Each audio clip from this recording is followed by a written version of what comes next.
The film begins in 1995 in Berlin, Germany. A well-dressed man named Michael Berg serves a boiled egg for a woman he spent the night with. Waking up late, she asks why he didn't wake her earlier, assuming he didn't want to have breakfast with her. He stays silent, pondering her question. She then asks what he is doing today, and he tells her he is seeing his daughter, who has been living abroad. It appears he has kept very quiet about his daughter. The woman leaves after having breakfast, leaving Michael alone with his thoughts. Shortly after the woman left, Michael experiences flashbacks triggered by a tram passing near his neighborhood. We are taken back to the early 1958 Neustadt, West Germany. On a rainy day, young Michael is on a tram. He looks troubled, and as he gets up to get off the tram, he gets dizzy. He is not well. He gets off and wanders around in the rain and stops at an entryway of an apartment building, forced by the pain he is experiencing. He starts to vomit. Then a woman rushes to the entryway, avoiding the rain, notices Michael's situation, and helps him get to his home. Later, Michael's family is discussing his health, and he gets diagnosed with scarlet fever and has to stay home for 3 months in complete isolation. After a while, he recovers and pays a visit to the woman at the apartment. He brings her a bouquet and thanks her for her kindness. He explains why he is late, thanking her, and tells her how boring his days have been being isolated. He thanks her again, and as he is leaving, she stops him and tells him she will walk with him since she is heading to work. He waits in the hallway as she gets dressed, and he gets caught spying on her. He runs off ashamed. A few days later, he returns to apologize, and she tells him to help her with chores around the house. While trying to help her, he gets dirty, and she offers him a bath, prompting him to undress. She sneaks peeks through a curtain. As he finishes bathing, she holds up a towel for him. He stands, giving his back to the towel for her to cover him with it. Suddenly, she starts planting kisses on him. It turns out she is naked. Back at his house at dinner, young Michael is thinking about his erotic experience with the woman. Their hot interaction flashes before his eyes as the family discusses his health condition. And about his school, his mother tells him how worried she got, as he was late to get back from school that day. He replies he just got lost wandering in the town. Then his younger sister interrupts him, accusing him of lying, saying no one gets lost in their hometown. He defends his lie and he insists on getting back to school. Now he is better. The following day, Michael rushes back from school and heads to the woman. He returns to her every day, excited to make love to her, even pushing students on his way. One day he persuades her to tell him her name, Hanna. The two continue their affair, even though she is older. He often reads her literary works he is studying in school after having sex. One evening, Michael boards a tram where Hanna works as a conductor.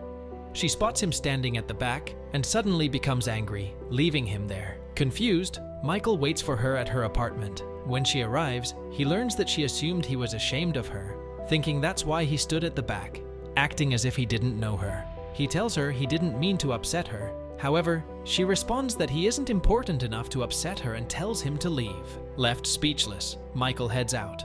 Moments later, he returns, his face sad, and tells her he couldn't live without her. He explains that he stood at the back of the tram because he thought she might kiss him. Understanding this, she forgives him and admits she didn't mean what she said earlier. As time passes, their connection grows stronger. They even go on a cycling holiday, which Michael funds by selling his stamp collection. During the trip, they stop for food at a local dinner. As the waiter tries to take their order, Hanna says she will get whatever Michael is having. Despite both having the menu in their hands, having finished their meal, the waitress mistakenly refers to Hanna as Michael's mother due to their clear age gap. In response, Michael kisses Hanna on the lips, ensuring the woman sees it, making it clear that Hanna is not his mother. Then arriving at a local church, and heads into the church where a choir is singing beautiful harmonies. She gets emotional hearing them sing and glances at Michael, her eyes filled with affection and gratitude. Later on, Hanna is promoted by the tram company to a better paying position and an office job. She becomes unsettled instead of happy. Michael arrives at her apartment for one of their sessions, leaving a party his friends arranged for his birthday. She suddenly snaps at him when he tries to read to her as they used to do. Wondering what he did wrong this time, he asks her. He gets frustrated as she gives him no answer that satisfies him. He mentions she is self-centered and tells her he is always the only one to apologize. She replies, "No one has to apologize." Then they engage in a calm conversation, and eventually they end up having sex. Then Hanna tells him to get back to his friends. and he does.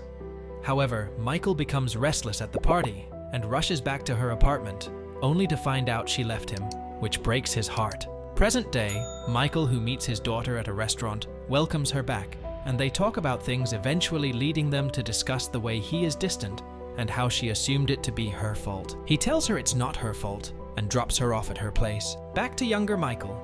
We are taken and we see him in Heidelberg Law School, 8 years after Hanna. As part of a special seminar taught by Professor Michiel and his classmates, observe a trial of several women who were accused of war crimes following the 1944 evacuation of Auschwitz concentration camp. It turns out Hanna is one of the defendants. Michael gets stunned learning this. The key evidence comes from Ilana Mather, a young Jewish woman who has written a memoir about her and her mother's survival. During Hanna's testimony, unlike her co-defendants, she admits that she always knew Auschwitz was an extermination camp.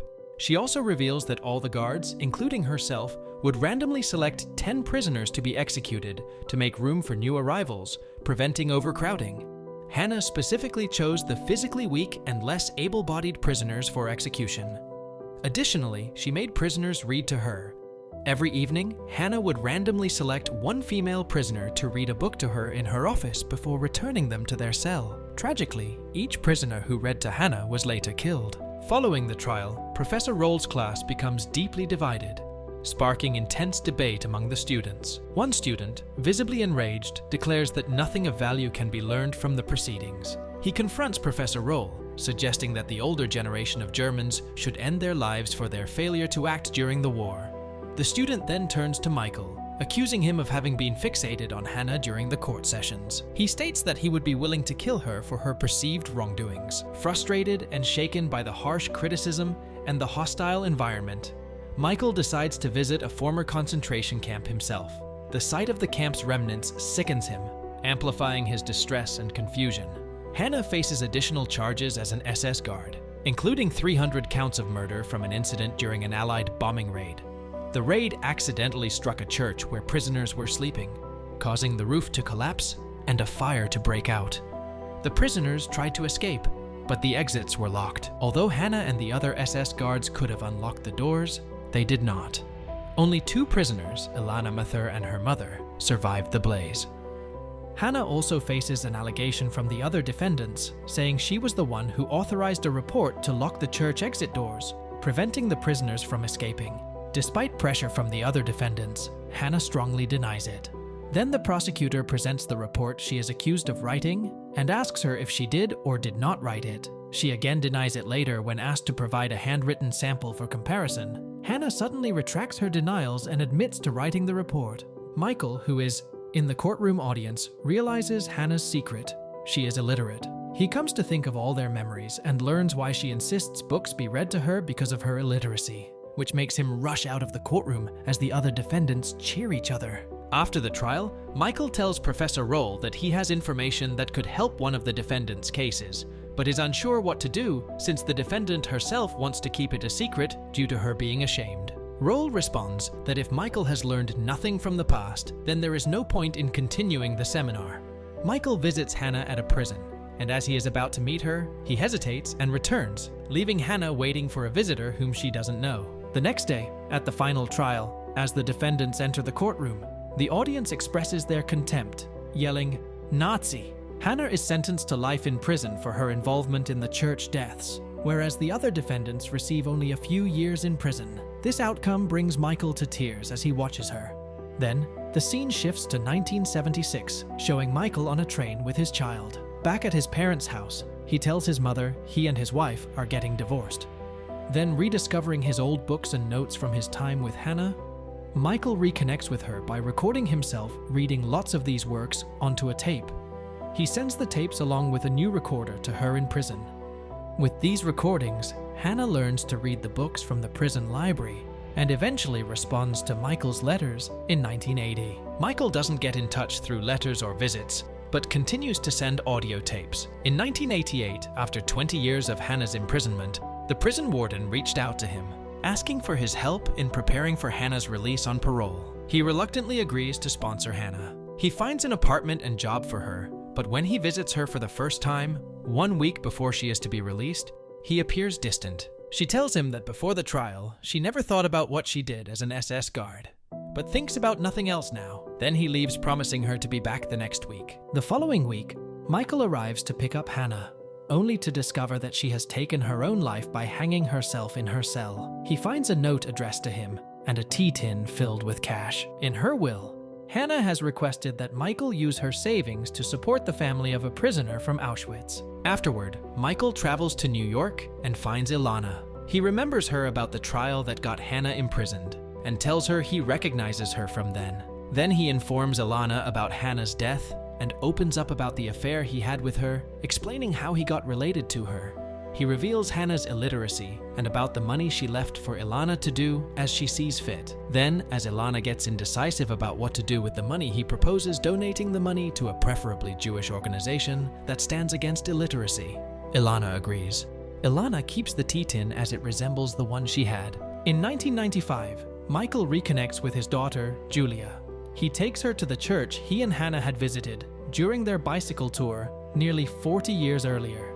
He shows her Hanna's grave, and the film ends as he begins to recount his and Hanna's story. And with that, the movie ends. We hope you enjoyed our video. Watch the next recaps on the screen, and don't forget to subscribe for more amazing recaps. See you in the next one.